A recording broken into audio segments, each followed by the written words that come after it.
Pier, parliamo del dolore e della capacità di affrontare il dolore, padroneggiare il dolore, superarlo. Vedi tu. Guarda, questo è un punto importante che mi sta proprio toccando. Perché molte volte anch'io ricado nel fatto che gli aspetti difficili, dolorosi, gli aspetti complessi vanno affrontati in una modalità di separazione, cioè di allontanare queste cose, di pensare a un aspetto positivo, di dargli, come dire, un contesto relativo. È come dire, abbiamo una stanza nera davanti agli occhi, lasciamola pure chiusa, non è cosa nostra. E facendo così, questo tipo di aspetto doloroso continua comunque a lavorare, continua comunque a esserci, continua comunque a vivere e convivere con noi. Dico purtroppo, o non so dire cos'altro dire, o ben venga, noi siamo qua nell'esistenza per scoprire e conoscere tutti gli aspetti delle nostre realtà. Quindi, se veramente vuoi uscire, devi conoscere. Se veramente vuoi uscire da quella porta, devi conoscere.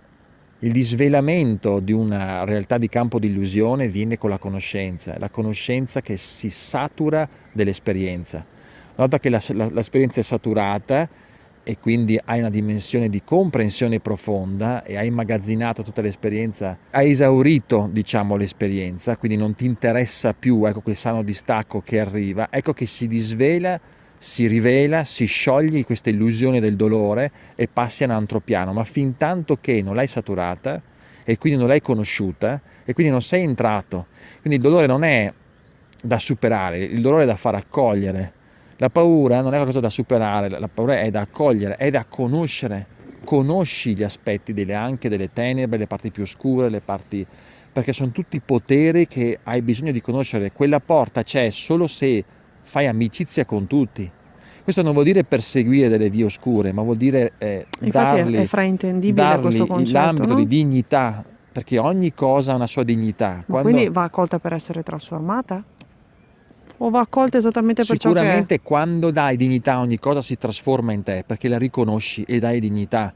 Non la rifiuti, ognuno ha il suo valore, ogni cosa ha il suo valore. Quando c'è questa dignità conosci e a quel punto trasformi. La trasformazione non viene senza la dignità di ogni cosa che tu gli dai, perché sennò c'è separazione, c'è un aspetto di conquista attraverso una guerra, un conflitto.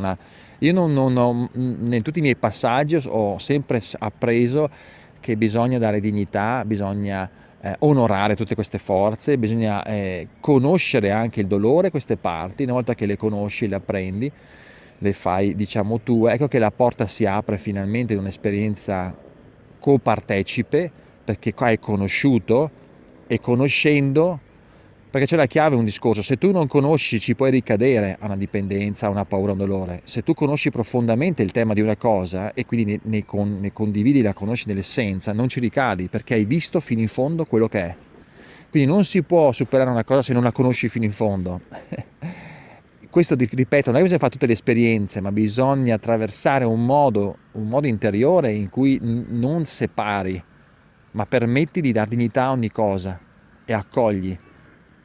E questo permette giustamente di arrivare poi a un superamento, una compressione e a un esaurimento e non ricadere, cioè diciamo in un termine finale fissi la luce in questo modo. La fissazione viene attraverso la conoscenza profonda del tema della radice di una questione che ti ha spaventato, di un dolore, quello si disvela. Se si ripresenterà non si può ripresentare perché non attacca più.